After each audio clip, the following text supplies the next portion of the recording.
दोस्तों, हम अपने जीवन में हमेशा अपने मन को लेकर परेशान रहते हैं। हम यह सोचते हैं कि हमारा मन भला शांत कैसे होगा। हमारे मन में तो तरह तरह के विचार चल रहे हैं। हम काम कुछ और करना चाहते हैं, लेकिन हमारा मन हमसे कुछ और ही काम करवा लेता है। इससे पहले कि आप अपने मन को शांत करने का प्रयास करें, यह जानना जरूरी है कि मन का व्यवहार शांत होने वाला है ही नहीं। अगर मन शांत होने वाला हो सकता तो इस दुनिया में सभी के मन शांत हो गए होते और हर कोई अपना जीवन सुखी सुखी बिता रहा होता। फिर न तो कोई हंगामा होता और न ही किसी तरह की कोई तकलीफ। सभी का जीवन खुशी खुशी बीत रहा होता। फिर न तो आप और न ही मैं पैसे कमाने के पीछे भाग रहे होते। समस्या तो यह है कि हम ज्यादा से ज्यादा चीजें इकट्ठा करना चाहते हैं, क्योंकि हमें लगता है कि हमारे पास जितनी ज्यादा चीजें होंगी हम उतना ही सुखी रहेंगे। लेकिन वास्तविकता तो यही है कि बाहर की किसी भी चीज में कोई सुख नहीं है और न ही उनमें कोई दुख है। और यही कारण है कि जब हम किसी चीज के पीछे भाग रहे होते हैं, जब हम कोई चीज पाना चाहते हैं तो उसे पाकर हमें पल भर के लिए खुशी तो मिलती है, लेकिन बाद में हम उस खुशी का एहसास नहीं कर पाते। वह खुशी दुख में परिवर्तित हो जाती है और इसी प्रकार से हम एक चीज से दूसरी चीज, दूसरी से तीसरी चीज के पीछे लगातार भागते रहते हैं, क्योंकि हमें ऐसा ही लगता है कि यदि हम वह चीज पा लेंगे तो हम सुखी हो जाएंगे। लेकिन वास्तविकता में वही सुख हमारे दुख का कारण बन जाता है, जिस कारण हमारा मन बेचैन रहने लगता है। हम उस चीज को पाने के लिए तरह तरह के उपाय करते हैं, जिस कारण हमारा मन और भी बेचैन होने लगता है और यह बेचैनी धीरे धीरे चिंता का रूप ले लेती है और हमारा मन पूरी तरह से अशांत हो जाता है। हमें कुछ भी अच्छा नहीं लगता। हमें लगता है कि जो कुछ हमने मांगा था उसका उल्टा हो रहा है। सब कुछ हमारे विपरीत जा रहा है और फिर हम अपने मन को शांत करने के लिए ध्यान करना शुरू करते हैं, क्योंकि एक ध्यान ही वह मार्ग है जो हमें ज्ञान की ओर ले जाता है। वह हमें यह बताता है कि बाहर किसी भी चीज में कोई सुख नहीं है और न ही दुख है। दुख और सुख तो हमारे मन का भ्रम है। यह हमारे मन की एक उपज है, जिसके लालच में हमारा मन हमें यहाँ वहां भगाता रहता है। जैसे कि महीनों से भूख है। एक भिखारी को अगर एक सूखी रोटी भी मिल जाए तो वह उसके लिए सुख है, वह उसके लिए अमृत है। और ठीक उसी के विपरीत यदि किसी धनवान के घर पर 56 प्रकार के भोग भी बन जाए, तब भी वह उसे खाकर तो दुखी ही रहेगा। यह तो उनकी मनस्थिति पर निर्भर करता है। इसे और अच्छे से समझने के लिए आज की जो कहानी मैं आपको सुनाने जा रहा हूं, इस कहानी के माध्यम से आप यह समझ पाएंगे कि हमारे मन की स्थिति क्या है और हम इसे कैसे नियंत्रित कर सकते हैं। तो चलिए बिना किसी देरी के कहानी शुरू करते हैं। एक समय की बात है, एक गांव में एक युवक रहता था जिसका मन बहुत ही अशांत रहता था। वह हमेशा तनाव में रहता। वह अपने मन को शांत करना चाहता था, लेकिन उसे कोई भी उपाय नजर नहीं आ रहे थे। उसके जीवन में कई प्रकार के दुख थे, जिनके कारण वह हमेशा तकलीफ में रहता, तनाव में रहता। एक दिन उसे पता चला कि उसके गांव में एक बौद्ध भिक्षु आए हुए हैं, जो सभी को दुख और सुख पर उपदेश दे रहे हैं। वह युवक तुरंत ही घर से निकला और उनके आश्रम जा पहुंचा। वहां पर पहुंचने के बाद उस युवक ने देखा कि वह बौद्ध भिक्षु सभी गांव वालों को उपदेश दे रहे थे। बौद्ध भिक्षु कह रहे थे कि सभी के जीवन में कोई न कोई सुख और दुख तो आता ही रहता है, जिस कारण हमारा मन बहुत अशांत रहता है। और एक अशांत मन इस दुनिया का कोई भी सुख नहीं ले सकता। फिर चाहे उसे पूरी दुनिया की धन दौलत ही क्यों न मिल जाए, वह उसे पाकर भी दुखी ही रहेगा। परंतु जिस व्यक्ति का मन शांत है, उसके पास चाहे कुछ भी हो या न हो, वह हर छोटे पल का आनंद ले सकता है। वह हर पल को खुशी खुशी जी सकता है। इस दुनिया का और इस जीवन का परम सुख भी प्राप्त कर सकता है। इतना में प्रवचन समाप्त कर दिया और वापस आश्रम की ओर लौट गए। युवक भी उनके पीछे पीछे आश्रम पहुंच गया और इस युवक ने उन बौद्ध भिक्षु से कहा, हे गुरुवर, अभी कुछ देर पहले आप उपदेश दे रहे थे कि एक शांत मन हर पल का आनंद ले पाता है, हर पल को सुखी सुखी जी पाता है। लेकिन इस दुनिया में सभी के पास मन है और सभी के मन अशांत है, तो ऐसे में भला अपने जीवन को कोई सुखी सुखी कैसे जी सकता है। इस दुनिया में शांत मन किसी के पास नहीं। मेरे पास भी एक ही मन है और वह भी शांत नहीं है। गुरुवर, क्या आप बता सकते हैं कि मैं अपने इस मन को कैसे शांत करूं? तभी बौद्ध भिक्षु ने उस युवक को ध्यान के बारे में समझाया, ध्यान के फायदे बताए और उसे कहा, बेटा, ध्यान करने से हमारा मन शांत हो जाता है। हम विचारों के दलदल से बाहर आने लगते हैं और इस कारण हमारे जीवन में सुख उत्पन्न होने लगता है। यदि तुम भी अपने जीवन में सुखी होना चाहते हो, अपने मन के इन विचारों के दलदल से बाहर निकलना चाहते हो, तो तुम्हें ध्यान करना चाहिए। तुम्हें ध्यान का अभ्यास करना चाहिए, क्योंकि यही वह मार्ग है जो तुम्हारे मन को शांत कर सकता है और तुम्हें सही राह पर ला सकता है। उस युवक ने उन बौद्ध भिक्षु की बात मान ली। उस युवक ने उन बौद्ध भिक्षु को प्रणाम किया और वापस घर चला गया। घर पहुंचने के बाद उसने ध्यान करना शुरू किया। वह रात भर ध्यान करता रहा, लेकिन उससे उसे कोई लाभ नहीं हुआ। इस कारण वह अगली सुबह फिर से उन बौद्ध भिक्षु के पास पहुंचा और उन बौद्ध भिक्षु से कहता है, गुरुवर, आपके कहे अनुसार मैंने रात भर ध्यान किया है, लेकिन उससे मुझे कोई लाभ नहीं हुआ। मेरा मन तो अभी भी अशांत है। आप तो कह रहे थे कि ध्यान करने से हमारा मन शांत हो जाता है। तभी वह बौद्ध भिक्षु उस युवा से कहते हैं, ध्यान को एक बार करने की चीज नहीं है, यह तो अभ्यास है और धीरे धीरे समय के साथ मन शांत होता जाएगा। इस पर वह युवक कहता है, हे गुरुवर, मेरे पास इतना समय नहीं है। मुझे कोई ऐसा मार्ग बताइए जिससे जल्दी जल्दी मेरा मन शांत हो जाए और मैं खुशी खुशी अपना जीवन जीने लग जाऊं। ऐसे तो मेरा बहुत समय बर्बाद हो जाएगा। मुझे कुछ ऐसा बताइए गुरुदेव, जिससे मेरा मन आज के आज और अभी शांत हो जाए, जिससे मैं सुख की अनुभूति कर पाऊं, मुझे सुकून मिले। उस युवक की यह बात सुनकर बौद्ध भिक्षु मुस्कुराने लगे। उन्होंने उस युवक से कहा, बेटा, मेरे पास तुम्हारे लिए कुछ ऐसा है जिससे तुम्हारा मन अभी के अभी शांत हो जाएगा। इतना कहकर वह बौद्ध भिक्षु अपने आश्रम में गए और अंदर से एक घड़ा लेकर आए और उस युवक को थमाते हुए कहते हैं, जाओ और पास की बह रही उस नदी से इस घड़े में पानी भर कर लाओ। उन बौद्ध भिक्षु के इतना कहने के बाद उस युवक ने वह घड़ा हाथ में ले लिया और नदी की तरफ जाने लगा। उसके बाद मन ही मन सोच रहा था कि लगता है यह गुरु पागल है, इन्हें कुछ नहीं पता। भला यह घड़ा मेरे जीवन में शांति कैसे ला सकता है, यह मेरे मन को शांत कैसे कर सकता है। लेकिन उसके पास और कोई रास्ता नहीं था, जिस कारण उसने गड्ढा लिया और पास वाली नदी के पास पहुंच गया। उसने उस नदी में से उस घड़े में पानी भरना शुरू किया, लेकिन जैसे ही उस व्यक्ति ने उस घड़े को नदी से बाहर निकाला तो उस युवक ने देखा कि उस घड़े के चारों ओर छोटे छोटे छेद हैं, जिससे पानी तेजी से बाहर की ओर निकल रहा था। उसने लगातार कई बार प्रयास किए, लेकिन काफी बार कोशिश करने के बाद भी वह उस घड़े को पूरा नहीं भर पाया और थक हार कर उन बौद्ध भिक्षु के पास वापस लौटा और क्रोधित होकर कहता है, गुरुवर, आपने यह कैसा घड़ी ढीढ़ा दिया है? इसके चारों तरफ तो छेद है। भला मैं इसमें पानी कैसे भरकर ला सकता हूँ?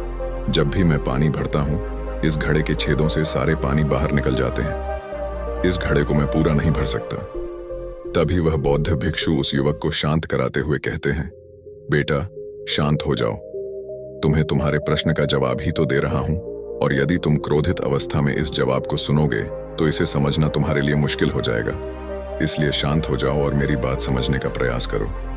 यह जो घड़ा मैंने तुम्हें दिया है, इसे अपना मन समझो और मन केवल दो ही प्रकार से शांत हो सकता है। पहला यह कि तुम उसे लबालब पूरा भर दो और उसमें कुछ भी और आने जाने की जगह न बचे। क्या तुम इस घड़े को इस प्रकार भर सकते हो? इस पर वह युवक कहता है, हे गुरुवर, मैं इस घड़े को लबालब नहीं भर सकता, क्योंकि जब भी मैं इसमें पानी भरता हूं, सारा पानी तो छेद से बाहर निकल जाता है। तभी वह बौद्ध भिक्षु उस युवक से कहते हैं, ठीक इसी तरह हम भी अपने मन को कभी नहीं भर सकते। हम जितना इसमें डालते जाएंगे, वह सब कुछ हमारे शरीर के द्वारा बाहर आता रहेगा। फिर चाहे वह क्रोध हो, प्रेम हो या फिर दया, हम जो भी अपने अंदर आने देते हैं, वही हमारे अंदर से बाहर भी आता है। और इसीलिए मैंने तुम्हें छेद वाला घड़ा दिया, क्योंकि यह हमारे मन के जैसा ही है। और जब हम इस मन को बस भरना चाहते हैं, तब तुम अपना समय बेकार कर रहे हो। क्या तुम्हें एक पल के लिए भी यह नहीं सोचा कि इसी प्रकार तो तुम अपने मन को भरने में भी लगे हुए हो? क्या इससे तुम्हारा समय बर्बाद नहीं हो रहा? क्या इससे तुम्हारा जीवन बर्बाद नहीं हो रहा? क्योंकि जिस भी चीज से तुम अपने मन को भरोगे, वह तो बाहर निकल ही जाएगी। उस युवक को अपनी गलती का एहसास हुआ। वह तुरंत उन बौद्ध भिक्षु के चरणों में गिर गया और उन बौद्ध भिक्षु से कहता है, गुरुवर, आपने सच कहा। मैंने कभी भी इसके बारे में नहीं सोचा कि मैं अपना जीवन अपने आप ही बर्बाद कर रहा था। ठीक है, मैं तो इस बात से अनजान था, लेकिन आज आपने मेरी आंखें खोल दी। परंतु गुरुवर, अगर यह मन को पूरी तरह भरने का पहला तरीका मन को शांत नहीं कर सकता, तो मन को शांत करने का दूसरा तरीका कौन सा है? गुरुवर मुस्कुराते हुए उस आदमी से कहते हैं, दूसरा तरीका है कि अपने मन को पूरी तरह खाली कर दो। इस पर वह व्यक्ति कहता है, गुरुवर, आप ही मुझे बताइए कि मैं अपने मन को खाली कैसे कर सकता हूं। तभी बौद्ध भिक्षु कहते हैं, बेटा, यह तो बहुत ही सरल है। बाहर का कूड़ा अपने भीतर मत जाने दो। इस प्रकार तुम्हारा मन अपने आप ही खाली हो जाएगा। वह व्यक्ति कुछ देर सोच विचार करने के बाद बौद्ध भिक्षु से कहता है, हे गुरुदेव, यह कैसे संभव है? जो भी हम देखते हैं, सुनते हैं, वह हमारे मन में ही तो जाता है, वह हमारे भीतर की ओर ही तो जाता है। फिर मैं उसे कैसे रोक सकता हूं? इस पर बौद्ध भिक्षु मुस्कुराने लगे और उस युवक से कहते हैं, बेटा, मैं तुम्हें यही तो समझाने का प्रयास कर रहा हूं कि मन को केवल ध्यान से ही जीता जा सकता है और एक दिन ध्यान करने से कुछ नहीं होने वाला। हमें इसके लिए समय देना होगा, हमें इसके लिए धैर्य रखना होगा, इसका निरंतर अभ्यास करना होगा। आगे बौद्ध भिक्षु उस युवा से कहते हैं, बेटा, क्या तुम्हें प्यास लगी है? युवक कहता है, हाँ गुरुवर, मुझे बहुत जोरों की प्यास लगी है। इस पर उन बौद्ध भिक्षु ने उस युवक को पानी पिलाया और कहा, ये लो, पानी पी लो, इससे तुम्हारी प्यास बुझ जाएगी। लेकिन मुझे एक बात बताओ कि आज पानी पी लेने से फिर तुम्हें कभी प्यास नहीं लगेगी, तुम कभी फिर मुझसे पानी नहीं मांगोगे। इस पर वह युवक कहता है, गुरुवर, आप कैसी बातें कर रहे हैं? पानी कैसे भरकर ला सकता हूं? जब भी मैं पानी भरता हूं, इस घड़े के छेदों से सारे पानी बाहर निकल जाते हैं। इस घड़े को मैं पूरा नहीं भर सकता। तभी वह बौद्ध भिक्षु उस युवक को शांत कराते हुए कहते हैं, बेटा, शांत हो जाओ, तुम्हें तुम्हारे प्रश्न का जवाब ही तो दे रहा हूं, और यदि तुम क्रोधित अवस्था में इस जवाब को सुनोगे तो इसे समझना तुम्हारे लिए मुश्किल हो जाएगा। इसलिए शांत हो जाओ और मेरी बात समझने का प्रयास करो। ये जो घड़ा मैंने तुम्हें दिया है, इसे अपना मन समझो, और मन केवल दो ही प्रकार से शांत हो सकता है। पहला यह कि तुम उसे लबालब पूरा भर दो और उसमें कुछ भी और आने जाने की जगह न बचे। क्या तुम इस घड़े को इस प्रकार भर सकते हो? इस पर वह युवक कहता है, हे गुरुवर, मैं इस घड़े को लबालब नहीं भर सकता, क्योंकि जब भी मैं इसमें पानी भरता हूं, सारा पानी तो छेद से बाहर निकल जाता है। तभी वह बौद्ध भिक्षु उस युवक से कहते हैं, ठीक इसी तरह हम भी अपने मन को कभी नहीं भर सकते। हम जितना इसमें डालते जाएंगे, वह सब कुछ हमारे शरीर के द्वारा बाहर आता रहेगा, फिर चाहे वह क्रोध हो, प्रेम हो या फिर दया। हम जो भी अपने अंदर आने देते हैं, वही हमारे अंदर से बाहर भी आता है। और इसीलिए मैंने तुम्हें छेद वाला घड़ा दिया, क्योंकि यह हमारे मन के जैसा ही है। और जब हम इस मन को बस भरना चाहते हैं, तब तुम अपना समय बेकार कर रहे हो। क्या तुम्हें प्यास लगी है? युवक कहता है, हाँ गुरुवर, मुझे बहुत जोरों की प्यास लगी है। इस पर उन बौद्ध भिक्षु ने उस युवक को पानी पिलाया और कहा, यह लो, पानी पी लो, इससे तुम्हारी प्यास बुझ जाएगी। लेकिन मुझे एक बात बताओ कि आज पानी पी लेने से फिर तुम्हें कभी प्यास नहीं लगेगी, तुम कभी फिर मुझसे पानी नहीं मांगोगे। इस पर वह युवक कहता है, गुरुवर, आप कैसी बातें कर रहे हैं? पानी तो हमारे जीवन का एक हिस्सा है, इसके बिना तो हम मर जाएंगे, और आप कह रहे हैं कि आज पानी पी लो और उसके बाद में कभी पानी न पिएं। ये भला कैसे संभव है? प्यास तो हमें रोज आती है और हम रोज पानी पीते हैं, इसके बिना तो हम मर जाएंगे। तभी बौद्ध भिक्षु मुस्कुराते हुए उस युवक से कहते हैं, ठीक इसी प्रकार एक दिन के ध्यान से हमारा मन शांत नहीं हो सकता। उसे भी रोज भूख लगती है और उसे रोज रोज हमें आहार भी देना पड़ता है। उसे भी रोज पानी पीने की जरूरत पड़ती है, और ठीक उसी प्रकार हमें हर दिन ध्यान करने की भी जरूरत पड़ती है। और जब हम निरंतर ध्यान करते हैं, इसका अभ्यास करते हैं, तो देखते ही देखते हमारे मन की भूख शांत होने लगती है, और एक समय पर हमारा मन सारे विचार उत्पन्न करना बंद कर देता है। तब वह बाहर से कुछ भी ग्रहण नहीं कर पाता, और जो कोई भी विचार हमारे भीतर है, वह सारे विचार देखते ही देखते समाप्त हो जाते हैं और इसी प्रकार धीरे धीरे हमारा मन शांत होने लगता है। आगे वह बौद्ध भिक्षु उस युवक से कहते हैं, बेटा, तुम ही तो कह रहे थे कि तुमने रात भर ध्यान किया है, लेकिन उसके बाद भी तुम्हारा मन शांत नहीं हो रहा। बेटा, तुम चाहो तो 1 घंटे के लिए ध्यान कर सकते हो, चाहो तो पूरा दिन भर तुम ध्यान करो, लेकिन इसका लाभ भी तुम्हें उतना ही मिलेगा। अर्थात मान लो तुम 1 दिन के लिए ध्यान करते हो तो इससे तुम्हारे मन को भी शांति केवल कुछ समय के लिए ही मिलेगी। यह हो सकता है कि वह 1 घंटे के लिए शांत रहे या फिर केवल कुछ क्षणों के लिए, लेकिन वह शांत अवश्य होगा। लेकिन जैसे ही उसे फिर से भूख लगेगी, वह फिर से अशांत हो जाएगा और फिर से यहाँ वहाँ भागने लगेगा और वह अपने विचारों की तलाश में आगे बढ़ेगा, क्योंकि उसे भी तो भूख लगी है, उसे भी तो खाना चाहिए, उसे भी तो पानी चाहिए।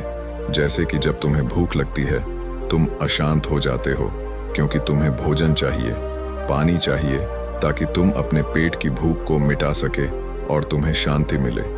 इस पर वह युवक कहता है, आप सत्य कहते हैं, मैं ही गलत था, मेरी ही गलती है।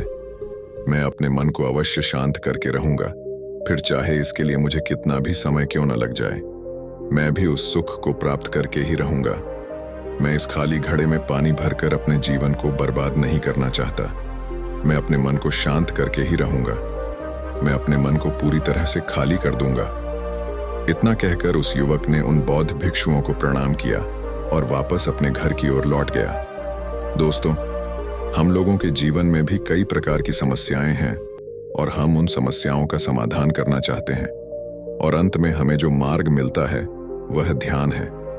हम ध्यान तो करना चाहते हैं, लेकिन हम उसके परिणाम को तुरंत पाना चाहते हैं। जब हम शुरू में ध्यान करते हैं तो हमें उसका कुछ भी लाभ नहीं मिलता और हमें लगता है कि यह व्यर्थ है, इससे हमें कोई भी फायदा नहीं होने वाला, क्योंकि हमें तो सब कुछ जल्दी जल्दी चाहिए।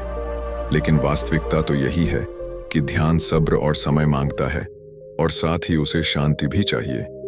परंतु हम इतने अशांत हैं कि हमारे भीतर ये तीनों चीजें नहीं हैं। इसीलिए अपने भीतर धैर्य पैदा करें।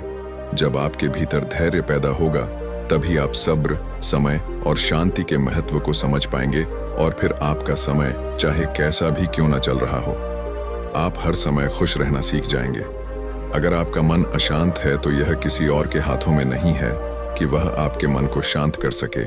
यह तो आपके हाथों में है कि आप अपने मन को किस प्रकार और कितनी देर तक के लिए शांत कर सकते हैं। दोस्तों, आपने आज के इस वीडियो से क्या सीखा वह मुझे आप कमेंट में बता सकते हैं। इसी के साथ में उम्मीद है कि आपको आज की वीडियो पसंद आई होगी, तो वीडियो को शेयर करें और उसी के ठीक बाद चैनल को सब्सक्राइब करें। तो चलिए फिर मिलते हैं ऐसी एक और नई वीडियो में। तब तक के लिए बाय बाय और अपना ख्याल रखें। धन्यवाद और नमो बुधाय।